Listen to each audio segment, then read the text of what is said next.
Okay, welcome, listeners. Today I have the great honor and privilege of interviewing a great friend, Charles Holloway of the Holloway Experience, a real estate agent that's got years and years of experience. His passions are faith, family, and friends. And I really want to dig into to all that he's been able to accomplish in the real estate world, what he's been able to do with his team, and how he's been able to build this business as a business. So, Charles, welcome to the show today. Paul, thanks. Thanks for having me, man. I'm excited to be on your show. I feel like an overnight celebrity. So, hey, thank you.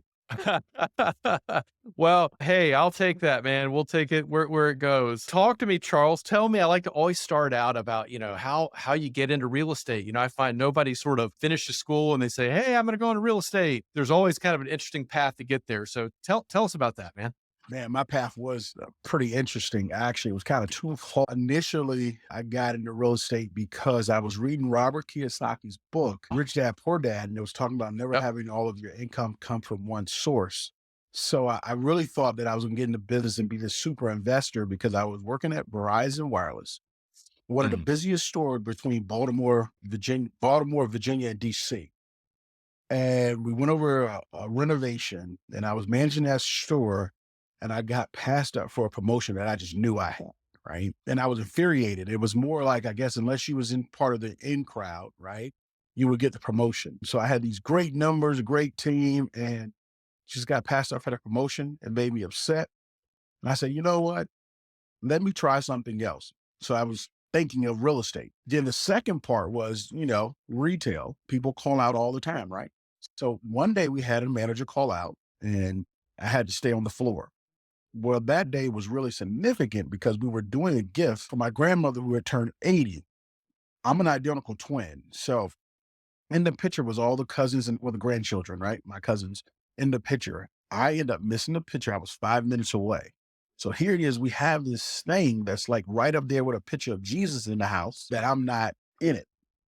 And I said in that moment, Paul, I said, hey, if God, if you would give me something where I could spend more time with you, spend more time with my family and make an impact, I'll serve you forever. And all of those things just added up as a sign of real estate. And I got in full fledged ahead and I didn't look back. And what you see today has truly been a faith journey. I'll say that. Wow. That's really cool. I love it. I'm a faithful guy, so I really appreciate that. I know that I start every day, just kind of wonder where it's going to go, and try to get some quiet time in there, and just kind of listen for God's direction. And it's funny how you have these trigger moments in your life, like you're talking about at the store, Mhm. and just missing the picture. I mean, that is a big deal, though, right? I mean, the entire family for an 80th birthday party, and you're the one guy. I Nice. mean, Yep. your twin brother's in it, but you're not in it, right? Nope. And I had cousins traveling from Texas, California, all over, man. And I'm literally 5 minutes away and I couldn't make it. Well, and the other thing is, this probably has nothing to do with it, but I know how identical twins are normally really competitive. Yeah, And that probably just chaffed your butt too, right? It's like, man, my brother's in this and I'm not in exactly. it. Well, everybody loves twins, so it's really the talk of the town, the picture, right? So to have one Mm, and have the other one, it's like, well, why bother, right? So yeah. it really was a unfulfilling moment for him as well by me not being in the picture. So Yeah, yeah, no doubt. Yeah, one last comment on twins, kind of funny. My college roommate was an identical twin. His brother went to school as well, and so they would trade off in different classes on exam day based on who was really strong in that particular subject because they studied the same thing. oh wow, that's It was just awesome. kind of yeah, kind of funny, Yeah, kind of funny. I took a non-disclosure, affidavit. So if Charlie and I did do that, I'm sworn to secrecy. So you'll never know. You'll never know. All right.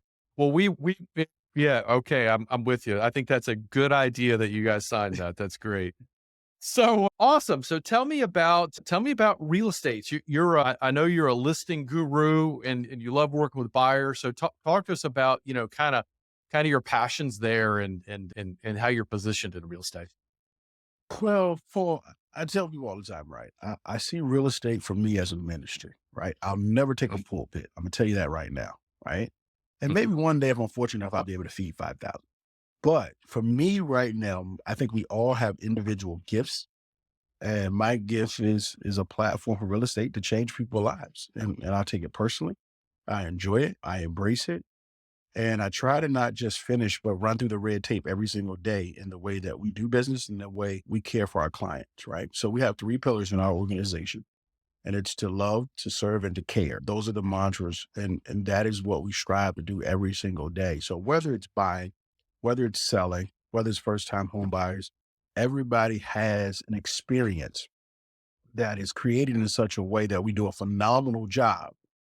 And they ask somewhere during the transaction, why are you guys the way you are? And when the doors open, right? Our anchor verse is Matthew 7:7 and 8. When they ask and the doors open, then that's when we profess our love for Christ. But the truth of the matter is they see it before it's ever even mentioned because of the way that we do business. Right. So that's been fun. That's been exciting to do business in such a way that it glorifies the kingdom of God and it allows you to be relational versus transactional, right? Paul, you'll see so many people get in this business, they're transactional.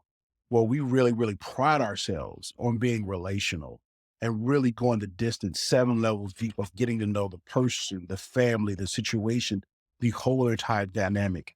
It's in strengthening the DNA and the fiber of getting to know the person that allows what we do to be extremely easy, right? Because we're of need, right? We have Mhm. something and some business acumen that people need, and they begin to trust us.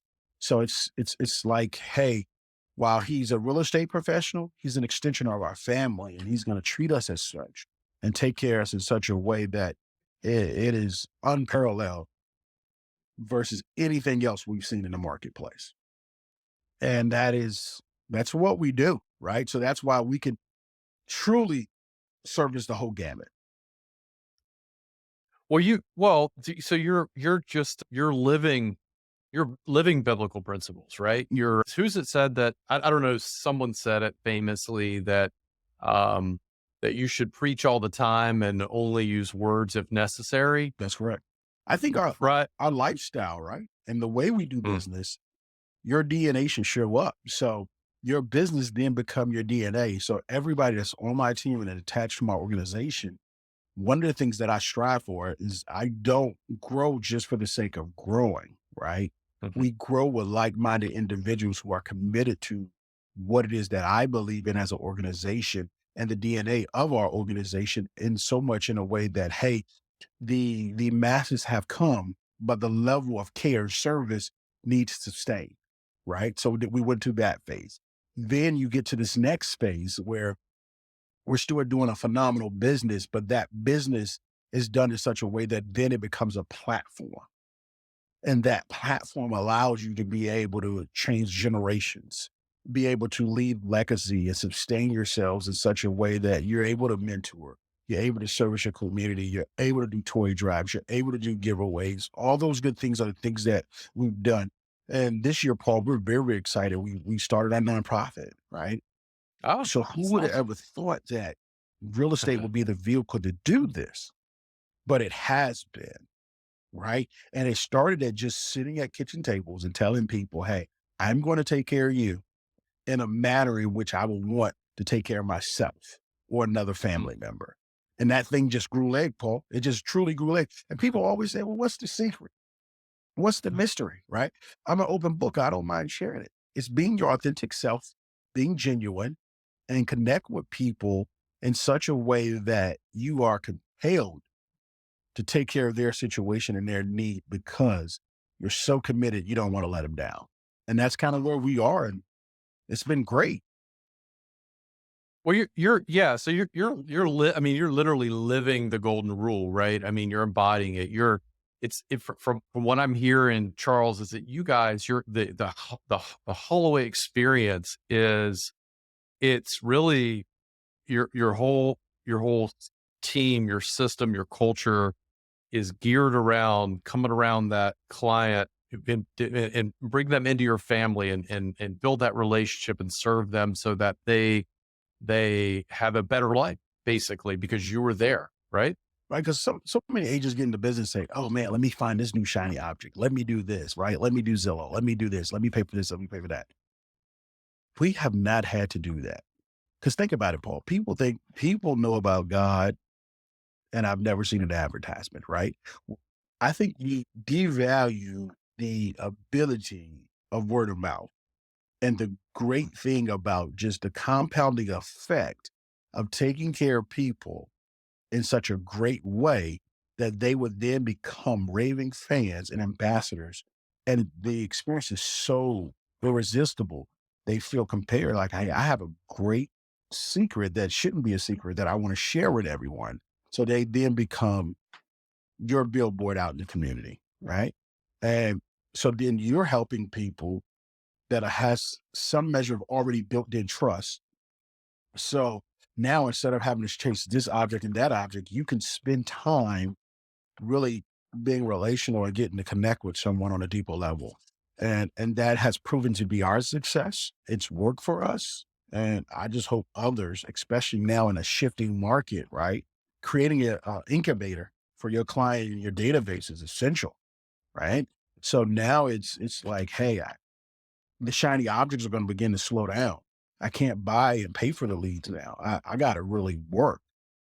Where for us, it's not work because we've been doing this and we've been relational. So you don't work at creating relationships. You just be yourself and they be themselves and you find a common ground and you build on that. So hope that answers your Wow. question, Paul. It's Oh yeah. it's really just that simple. When people, what's the formula? What's the magic? It's literally that simple for us. Yeah. Well, I mean, I think genius is simplicity. You know, boiling the complex down to keep things simple, and why make it any more complicated, right? If that's you, you're living your life, you're living your, as you said, your authentic life, and you're attracting people, and it gives you a platform to serve people in a way that you haven't had before, and people want that. You know, people today. I mean, gosh, in this world we live in today, Mhm. Charles, it's like we're so connected and yet so distant, Correct. right?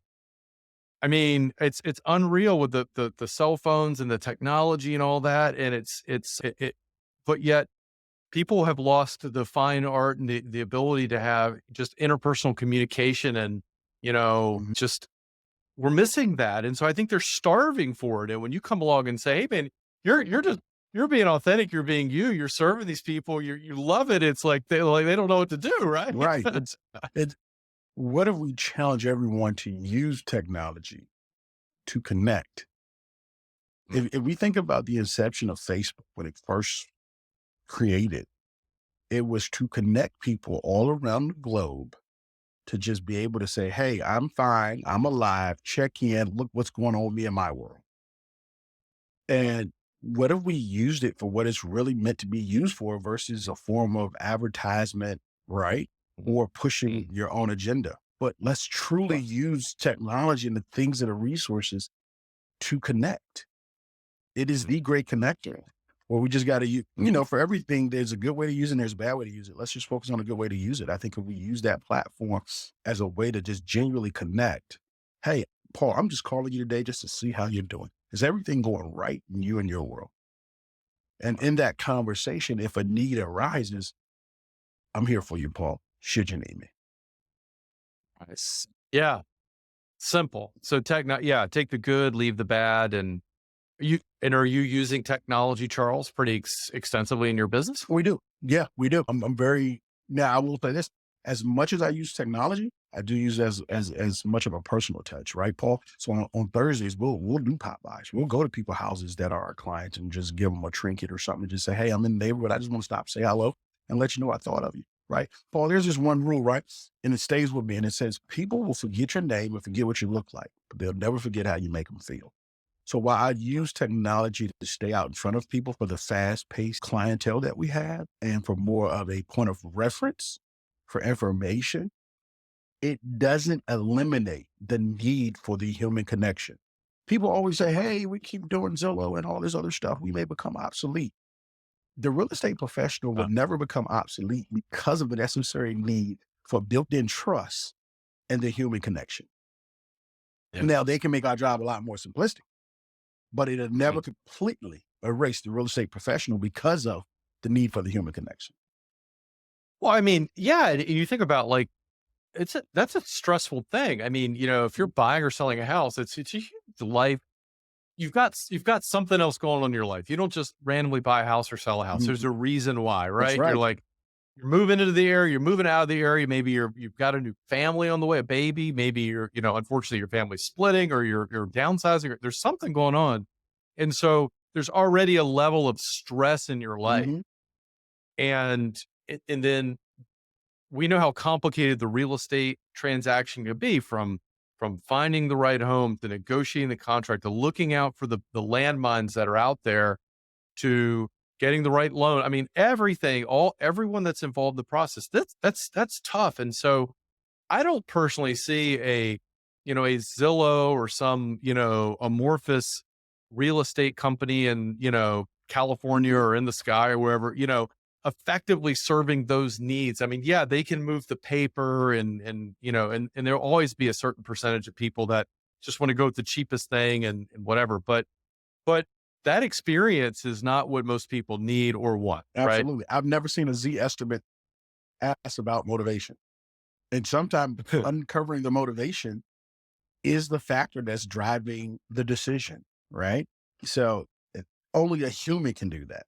Only a human can react to an emotional roller coaster or something in a transaction to go wrong. A Z estimate or some kind of assessment or some algorithm, it can't provide you that, right? So that's where we come, right? But Paul, I'll say this, and I'll be remiss if I didn't mention this. Where I feel as real estate professionals, where we can do better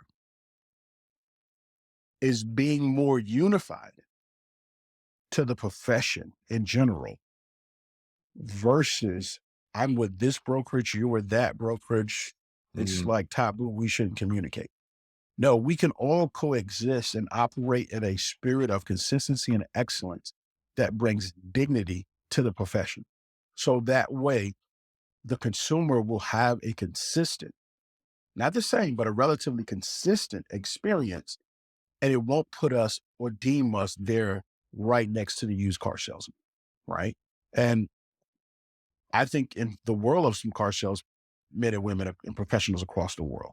But you know how the stigma can be created. So how do you combat that? I think sometimes as real estate professional, we don't do our best to play together in the sandbox in such a way that's cohesive and consistent so the consumer can get what it is that they desire. I truly have a dream, Paul, that the real estate profession is one that is highly sought after, like doctors and lawyers. Because imagine you're going to always need some form of doctor, right? You're just going to need it. It's just got to Mhm. happen, right? You're going to always need a dentist, right? As long as people walk the world and have teeth. But people are always going to need a place to lay their head, Hmm. whether it's owning, renting, it doesn't matter, right? As long as we have dirt and land that we got to drive on, it's essential. Where's that dignity, reverence, and respect for the profession? We create that. We tell the world how to treat us. No one else. How does the industry get there, Charles? I think it's having more transparent conversations in regards to it's more than, hey, I'm going to take 60 hours, take this universal test. It is more systematic approach in training, developing, and raising a standard and requirement of these are the things that you do when you hire a professional and do business or want to be a realtor or real estate professional in America, right? These are the minimum standards, and we build from that. But to say that you can open up Me Incorporated and none of these Me Incorporateds are consistent and are the same, I don't think it does great for the culture or the profession of being in the real estate field, right? So I think we got to put more education and more knowledge behind what we do. And if we're talking, if we're being honest, Paul, right? Real estate profession is the only profession that you need a license to do it before you know what the heck you're doing, right? It's the on the job training profession, right? So we got to do Yeah. a better job of training people consistently across the board, so that way it's not, oh, I guess this works, or I assume that works. No, this is the way it should be Yeah. done. This is the level of standard in which we all should operate, irregardless of brokerage. Well, sales in general over eons of time has always had a bad rap, Mhm. regardless of the industry, because it's like, well, well, I don't want, no one wants to be sold, but the reality of the matter is a good sales professional or in a real estate professional is not selling at all, right? Mhm. You're uncovering needs. You're trying to go, as you mentioned, the questions that the Z estimate will ask to uncover motivation that sometimes people don't know what it is they really want. They can't put their hand on it, right? But you're almost like, as a professional, you're like a detective that you're asking the questions, you're digging deep, you're trying to draw them out. And maybe not one person, maybe it's a husband, a wife, it's a family, and there's different competing things going on, and you're trying to help them. It's not your goal. You don't care what house they get. You could care Mhm. less, right? But Mhm. but what you want to do is help them to find what's perfect or as close to perfect for them as possible. And that's a sales professional, That's right. in my opinion. I tell people all the time, Paul, I've never sold a house a day in my life. Because imagine when we're helping clients. They walk in the house and they know it's the one every single time. I've never sold a house a day in my life. Now I open the door, but I've never sold a house. I am retained to advocate and navigate for my client's best interests and serve as the earmark of education. And once I educate you, you can then make an informed decision. And then once you make a decision, we negotiate an offer and then we land the plane and I make sure you land the plane safely. But I've never sold a house. And I always get my clients look at me like, huh? I say, listen, there's two things you're going to have to do. The hardest thing you have to do is find a house and tell me how much you love it. That's it. Because once you tell me how much you love it, we get to decide how aggressive in the offer we want to be. But I have never literally found anyone a house. Never. And I keep that mantra. You got to fund the house. I'll make sure if you tell me that's what you like, we land the plane. And then I want to deliver it to you in a way in which I will want it. Hmm. Right. So if that's being a cheesy salesman, then okay. Doesn't sound like it to me though. No, no, but there's a lot of work involved in that. That's my point. People think, Exactly. you mentioned car sales. Yeah, there's a lot of great car sales professionals. The image of walking on the used car lot and, the guy I mean, yeah, I'm sure there's a valid reason for that back in the day, but again, you showed them, you found them the right house based on a lot of due diligence and work and understanding and asking questions and drawing out to present the right opportunities for them to say, yeah, this is the house for me, right? Exactly. Yeah. Absolutely. Now we're Yeah. one So step that's ahead. I guarantee you, any house that I show you, the price tag is always on the house before we go. well, it needs to be, right? That's Because I right. mean, it's funny, I get people, once in a while we get first time home buyers that want the McMansion. And I'm like, are you sure you want a McMansion? I'm like, even if you could afford it, do you know how much it costs to heat that thing Mhm. and to get the lawn maintenance done? And it's like, you might want to, let's talk about this a little That's bit, right. Because people don't know what kind of thing. they don't know. So that's why I consider us more as advisors, right? Yeah. We're advisors. Yeah. Yeah. Yeah. No, that's exactly right. That's in my opinion what I see is the is a professional real estate agent. And back to your comment about unifying the industry with that raising that bar, if that could be, sort of the basis of the educational piece, people learn, hey, you're like you are a financial advisor because We this is, are. my gosh, like the largest debt that most people will ever have, right? Mhm. Maybe the largest asset or one of them. And so it's important to know you got that fiduciary responsibility that I'm guiding people, but it's their decision. It's not my decision, Nope. but I'm here to be that guide. That's right. We're metamorphing into more wealth builders, right? Mm, And that's a good thing. That's a very good thing. And we just have to, and back to my point, we have to take that seriously across the yeah. board because of how essential and how important we truly are. Yeah. Yeah. No doubt that home is a centerpiece of a great financial plan as well over time. And do you work with many investor clients? I mean, outside of their normal, home purchase, they're building wealth around that. Absolutely. The whole intent from me, Paul, is every Hmm. client becomes an investor. How can Yeah. it be that I become a real estate professional and I invest, right? Practice what you preach, but Yep. then not encourage my clients to do the same thing? That is the I agree. quickest and the best way. Even Warren Buffett says it, to accumulate wealth is by way of real estate. So if you're a real estate professional and you only look to sell your client one house and there's no investment opportunity in it, or that's not your long-term strategy, shame on you, right? Because Mm, I can't go to the insurance agent, the State Farm insurance agent right now for just car insurance. They're going to sell me life insurance, right? They're going to try to mhm, sell me insurance for my home, right? Now I think they're mm, doing mortgages, right? But it's a whole yeah. gamut. And I think what we have to do is we have to see a client and an opportunity as a long situation. NAR, National Association of Realtors, said 70%, 70%, 76% of people would use their agent again had the agent stayed in contact. Mm, 86% of mm. them don't use their agent again because they just don't know their name. Why? Because they don't Right. do a great job of staying in contact. Again, the Uh, dignity and seeing it as a professional, seeing it all the way is where we got to get good at. So I do work with a lot of investor clients, but I also work with a lot of clients turn investor because that's the strategic strategy of me to say, hey, let's look at the holistic picture. How do we make mhm. you better and set you and your family up? Gone are the days, Paul, of, oh, yeah, I'm going to sell mom a house. And when baby girl gets 18 or 21 or 25, I'm going to be her realtor too. No, I'm going to sell mom 7 properties over simultaneously while there's going to be a time where I'm helping mom, but I'm helping baby girl as well. Yeah. Right. So, That's awesome, Charles. Yeah, yeah. No, I mean, that's great. I was funny. We started off this interview with the, Robert Kiyosaki, Rich Dad, Poor Dad. I'm like, yeah, I mean, it's, I'm through and through that. And we deal with a lot of investor clients, and it is a great asset class, a great way to hedge against inflation, a great way to build wealth.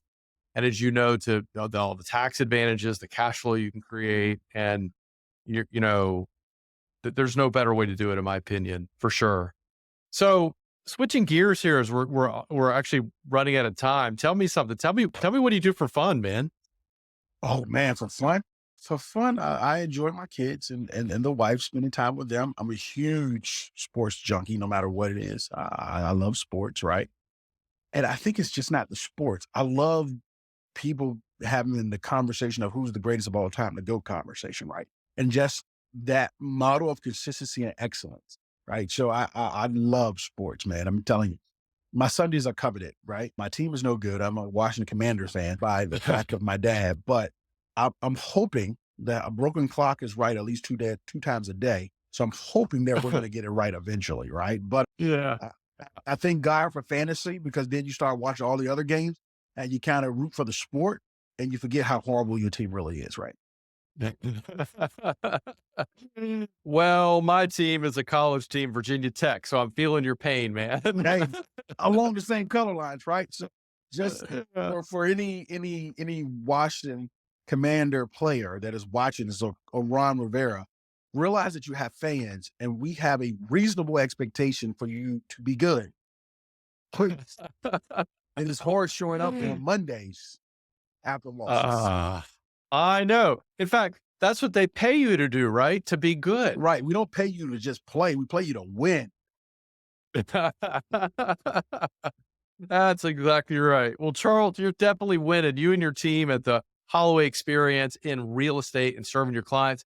Tell everyone here, all of our listeners, how can they get up with you? Anyone, if they want to reach you for a real estate or investing or whatnot. It's Holloway Experience on IG. It's Holloway Experience Real Estate on Facebook. Charles Holloway on Facebook. Email our website is www.hollowayexperience.com. And we pride ourselves on getting back to people in a very reasonable and timely fashion. So by all means, reach out to us. We'll take good care of you. We're going to love you. We're going to serve you. We're going to care for you like nobody else. The purpose of business is to find a need and be dedicated, committed to fixing that need. So if there is a real estate need, our business is set up to fix that profit.